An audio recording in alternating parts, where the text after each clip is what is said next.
Hello வாங்க, tiffin ready. பாருங்க, தோசைக்கு இதுக்கு வேர்க்கடலை சட்னி இருக்கா. வேர்க்கடலை மட்டும் போட்டு அரைச்சிருக்கிற, தேங்காயில் எதுவும் போடாமல். தம்பி சத்தத்தை பாரு. முட்டை வருங்க, ஆளுக்கு ஒன்று. தம்பி 2 பேருக்கு.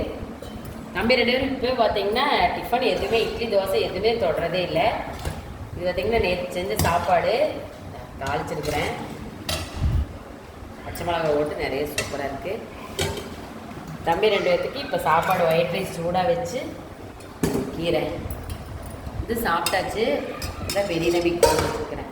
அவங்களுக்கு காயாத ரைஸே எடுத்துக்கிறது இல்லை, இட்லி தோசை வேணான்றாங்க. ரசம், தயிர் ப்ளஸ் ரசம் இப்போ வச்சது தான். இப்போ பார்த்தீங்கன்னா லாங் ட்ரிப்பு 3 நாள் தம்பிக்கு லீவ் காமிச்சு எங்கே போகல. லாங் ட்ரிப் கிளம்பலான்னு இருக்கிறோம். கண்டிப்பாக வீடியோ போடுவேன். வாங்க சாப்பிட்லாம். பாய்.